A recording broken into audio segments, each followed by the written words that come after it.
Hey everybody, Brooke here. We're going to do a 100-hour review on the Bobcat CT2035. And I'll talk a little bit about what I like about it and what I don't like about it, and things that have been good and things that have been bad, which the bad side, pretty limited.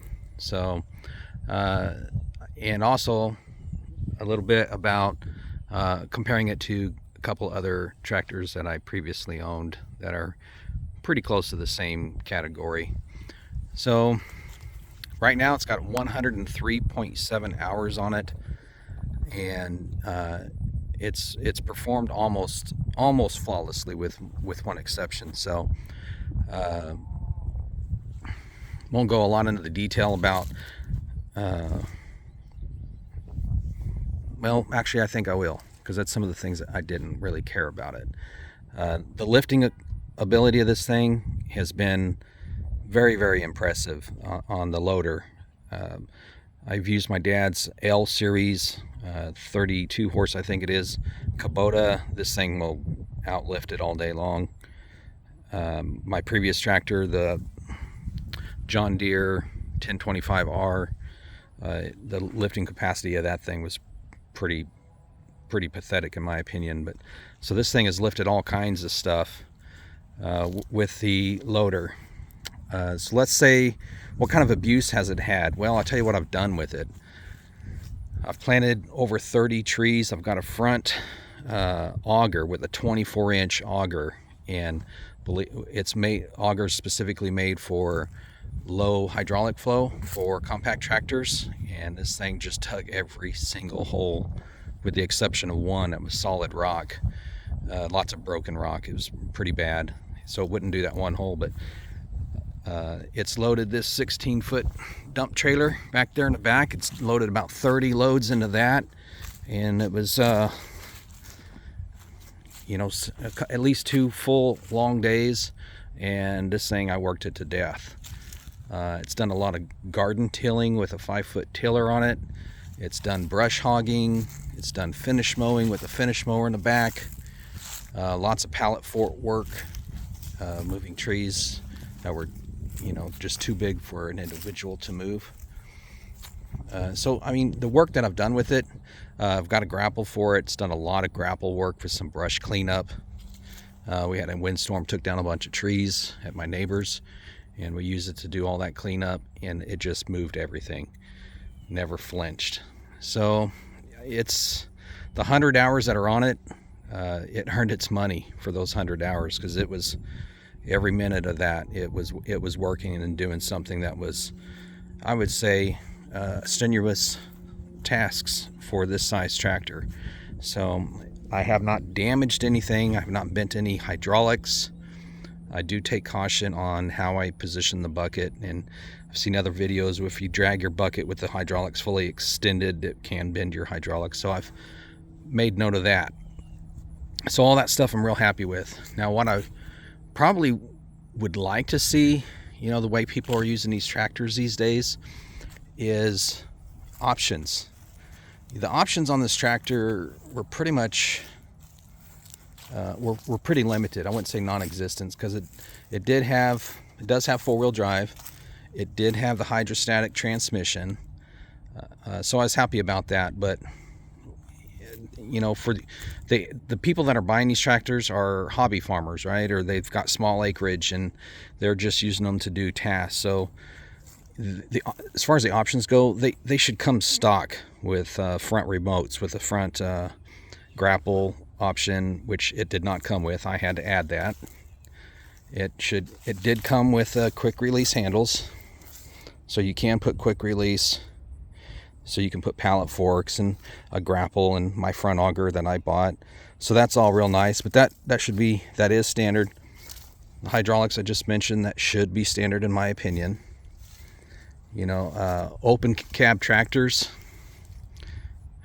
they should at least have an option to buy a canopy when you're purchasing that, which Bobcat at the time I bought mine did not. I had to get that one aftermarket, and the one Bobcat is now selling is this canopy, but it's made from somebody else. So other options that it did not come with, and I wish it did, which this one now does, is cruise control.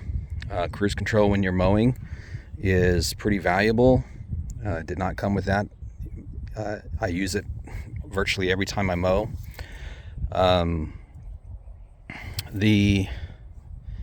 don't know what it's called, but where you press on the throttle and the throttle comes up as you press on the throttle. The way it comes stock is you just have to position this at whatever throttle you want and it stays there. With the option that I put on it, the throttle moves with the pedals just like a car. Something else that I believe that these things should come with that it doesn't is fluid in the tires is one. There's no fluid in the tires, and with the capacity that the loaders have on these, it's very easy to lift the back of the tractor, and that's pretty dangerous. You can end up flipping the tractor, falling out, crushing yourself. They should just come stock with fluid in the tires. It did not come with a toolbox on it, which we added that. One thing that is nice, I guess you can add any toolbox you want. It does come with these brackets, so you don't have to really modify the tractor. You could just use some angle iron on there like I did, and you can put whatever toolbox you want on there. It did not come with a hydraulic top link. I added that. It did not come with rear remotes, which I put 4 rear remotes on it. I will tell you, don't do that. Put 6 remotes on it, because you're going to need 2 for your top link, and then a lot of implements require two sets of remotes. So I made a mistake there, so don't make that same mistake. They should automatically come with a 3-point hitch. I don't even know why that's an option on a compact tractor these days. Pretty much every implement made nowadays is a quick hitch. I'm sorry, it did come with a 3-point hitch. I'm sorry, it did not come with the quick hitch, and I think in today's time pretty much everything should be quick hitch compatible. So I already talked about that. Lighting. The lighting is not LED. The lighting on the tractor stock is pretty pathetic. The only lights it has are the headlights on the front in terms of being able to see at night, other than your safety lights, of course. So I added LED lighting to it. So they really need a lot more options. The front hydraulics and the rear remotes would probably be what I think should be just automatically standard on the compact tractor. Problems. What problems have I had with it? I've only had one problem with it, and it's really pretty minor, but there was I added the grapple and the rear remotes, and what I had happen was when I would reach for it and I would grab something with my grapple, and as I would try to curl back, it was engaging the valve and releasing the grapple, and it's done that like 3 times, and it's always been randomly, and then it will just stop doing that. I don't know if it was air in the lines. It makes me wonder really what could be causing that. If you do know what's causing that, you can put it in the comments, but it's not consistent. It's been 3 times very, very randomly that it happened, and I had to mess with the hydraulics quite a bit to get it to work and do what I needed it to do, and then it would just start functioning normally. I don't know if it's air in the lines or what, but nothing has broke on this tractor in 103 hours. I've had 0 breaks, 0 breakdowns. Haven't had to replace the battery. I do keep it on a maintainer when I'm not using it. And that's pretty much the review. Overall, I'm very, very happy with it. It is far more capable. It turns sharper. It lifts higher. It lifts heavier. And it's a lot quieter than the Kubota L series, and that's a tractor that I use quite a bit. With that said, the Kubota tractor has also never broke. It's never had a single issue, and it's years old. So I got to give Kubota props there, just for the durability aspect and no breaks on the tractor whatsoever. It's just not quite as capable in a lot of different areas as the Bobcat. You know, this one just edges out the Kubota just a little bit with lift height, lift capability, ground speed when you're empty. You know, the turning radius is a big deal when you're working in small areas.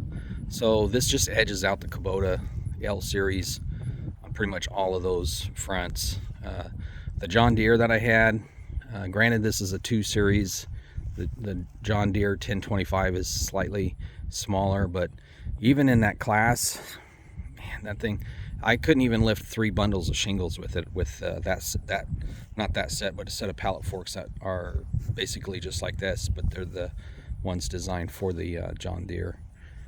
And it was just a pathetic machine. It would not pull a tiller or a box blade. Yes, I've done box blading with this too. The John Deere wouldn't pull a 4-foot box blade.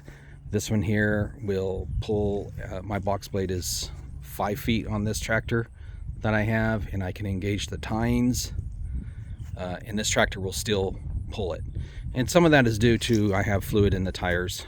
And I also have fluid in the front tires too. I just went ahead and did the fronts too, just for the extra traction, and it does make a difference, especially like this little pile.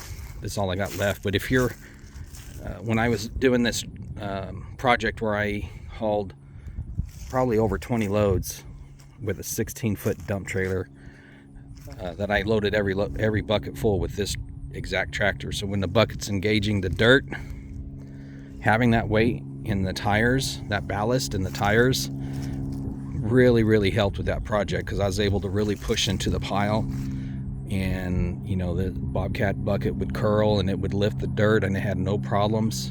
It was pretty impressive that the tractor, how it performed during that project. So anyway, that's about all I have as far as my 100-hour review. I don't know what kinds of if you have comments of things you've done with your tractor, you can put it in the comments, or if you've had any breakdowns, you can put it in the comments. But I got to tell you, as far as my experiences go, I'm pretty impressed with it. I probably will go ahead and just keep this tractor for quite a while, just because of the luck that I've had with it. I hope that helps y'all when you're looking at tractors. Have a good one.